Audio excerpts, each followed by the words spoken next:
আমি বলে কপি করি, এই এই এই জারজটাকে বলে আমি কপি করব, এই বদমাইশটাকে, যেটা নাকি বাটপার চিটার এক নাম্বার, এই বদমাইশটাকে বলে আমি বলে কপি করি, ধারণা A to Z বলে আমি কপি করি, আসলে জুতায় পিটায় লাত্তি ইয়া করে ফেলতাম আমি।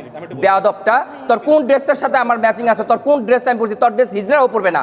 আমি একটা কথা বলি, অ্যাডব, তোর ড্রেস হিজড়ারাও পরবে না, বাইরের কতিরাও তোর ড্রেস পরবে না, আর ছেলেরা তো দূরের কথা। আর আমার ড্রেস, আমার নিজস্ব ডিজাইন করা ড্রেস প্রত্যেকটা ছেলে পছন্দ করে, প্রত্যেকটা নায়ক পছন্দ করে, ফোন দিয়ে বলে রুমি দিও। জায়েদ খান ভাই পর্যন্ত আমার বাসায় যখন এসে বলতে, রুমি ভাই অনেক সুন্দর দুইটা ড্রেস আপনি দিবেন। আজকে আমি জায়েদ ভাইয়ের উদ্দেশ্যে বললাম, ওনার উদ্দেশ্য করে বললাম যে আমার যে সিগনেচার ডিজাইন করা ড্রেস এবং আমার যে শেখানো পদ্ধতি, আমরা পদ্ধতিগতভাবে শিখে আসছি, পদ্ধতিগতভাবে শিখাই, কিন্তু এই বাটপার চিটারটা আমাদের পুরা মিডিয়াটাকে অন্ধকার, থার্ড ক্লাস, লো ক্লাস বানায় ফেলছে। খুবই ঘৃণা লাগে এটাকে দেখলে। আর এটারে বলে আমি কপি করি, খুবই হাস্যকর, পুরা একেবারে যাত্রাপালা। সো বি কেয়ারফুল আপনারা সবাইকে আমি থেকে এসে গজ কাপড় কিনে, 50 টাকা দামের গজ কাপড় কিনে ঝিলনি মিলনি বানায়া একেবারে পুরা ওই যে যাত্রা দেখছেন, যাত্রাদের মতো করে সব জায়গায় চলাফেরা করে, হ্যাঁ। আর এই জিনিসগুলো বলে নিজেকে ডিজাইনার বলে দাবি করে, আসলে অ্যাড অফ কোনো ডিজাইনার না, সে কোনো ডিজাইনার না।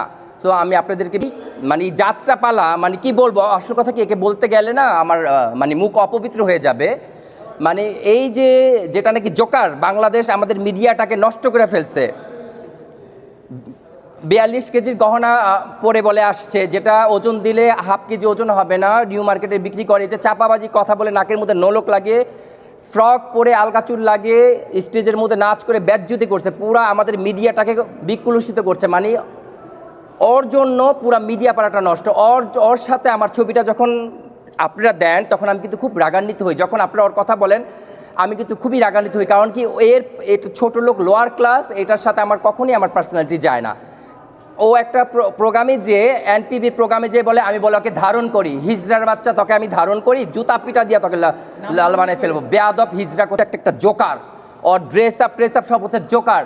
ও জোকারি করে এগুলা পরে ঝুলনি মুলনি লাগায় পড়ে, আর ওকে বলে আমরা ধারণ করি, ওকে বলে আমি বলে কপি করি। একেবারে আমার সামনে পাইলে না জুতাটা খুলে এখন 2 গালের মধ্যে দিতাম। বেয়াদব স্টুপিড কোথাকার, তোর যোগ্যতা আছে আমার কাছে আসার, আমি এটা বলতাম না। তুই কিসের ডিজাইনার? সে কোনো, আমি আপনাদের কাছে একটা কথা বলি, অ্যাড অফ কোনো ডিজাইনার না, সে তার কোনো এডুকেশন শিক্ষা নাই, তা আপনারা একটু হাতিয়ে দেখেন, খুঁটিয়ে দেখেন, দেখবেন যে সে কোনো ফ্যাশন ডিজাইনার না, কোনো সে কোরিওগ্রাফার না, সে ভুলভাল হাঁটা শিখায় এবং ফ্যাশন মিডিয়াটাকে একদম নষ্ট করে ফেলছে। সে ডান পায়ে যাবে নাকি বাম পায়ে যাবে, সে কীভাবে মুভমেন্ট করবে, যা করবে কিচ্ছু হয় না তার।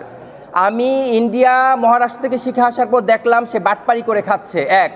সেকেন্ড টাইম নিউ মার্কেট থেকে, চাঁদনি চক থেকে কাপড় বানায় পড়লে সে ডিজাইনার হয় না, এটা বাটপার। কয়দিন আগে যে আপনারা কাঞ্চন হলে দেখলেন, ছেলেমেয়েরা ধরে পিটাইলো এবং পরে 50,000 টাকা দিয়ে ছাড় দিয়ে তারপর চলে আসছে। এবং এর আগেও তার অনেক কীর্তি কারখানা আছে যে করেছে, সে টাকা নিয়েছে আমার ছাত্রী।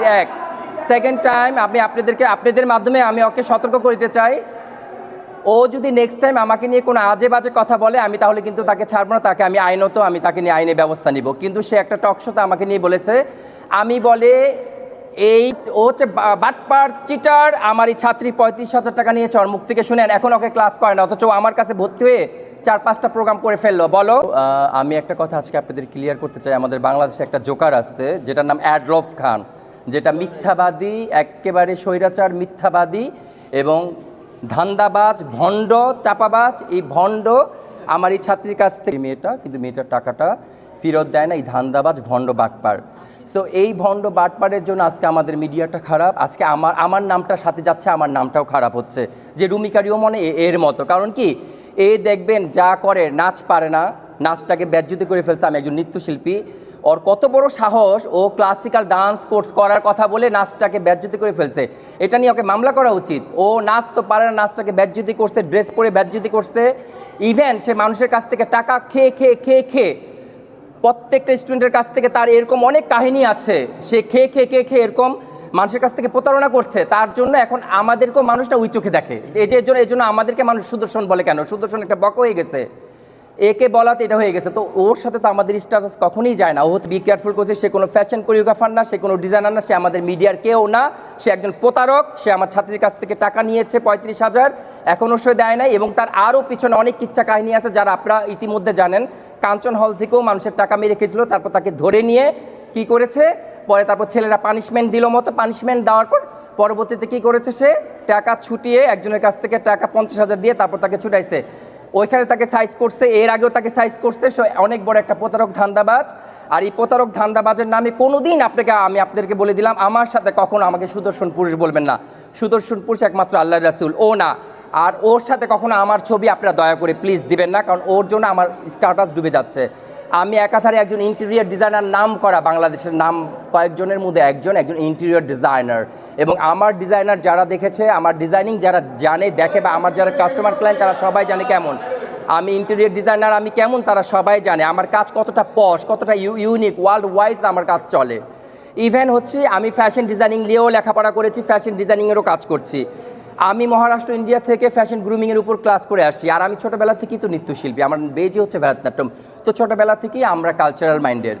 হ্যাঁ, তো কিন্তু মাঝখানে এই বেয়াদবগুলা ঢুকে এসে এগুলা কথা বলছে। এই বেয়াদবটার জন্য পুরো আমাদের মিডিয়া ইন্ডাস্ট্রিটা কুশলিত হচ্ছে। তো এগুলো আমাদের রুখে দাঁড়াতে হবে, অবশ্যই ওর উপর রুখে দাঁড়াতে হবে এবং আইনি ব্যবস্থা নিতে হবে। আমি মনে করি যে এত বড় স্পর্ধা ওকে বলে আমরা হুঁশিয়ার করতে চাই, অ্যানাউন্স করতে চাই, এই বাটপার প্রতারক চিটার থেকে হেফাজতে থাকবেন। আর এই বাটপার চিটারে বলে আমি কপি করি, ও মাই গড, আমার মানে হাস্যকর লাগতেছে ভাই। আপনারা সারা জীবন দেখবেন আমার ডিজাইন, আমার ড্রেস আর এই ড্রেস এক আকাশ পাতাল পরিমাপ। আমি আমার মতো চলতে পছন্দ করি, আমি করি, ঠিক আছে। হ্যাঁ ভাইয়া, আমি একজন ডিরেক্টর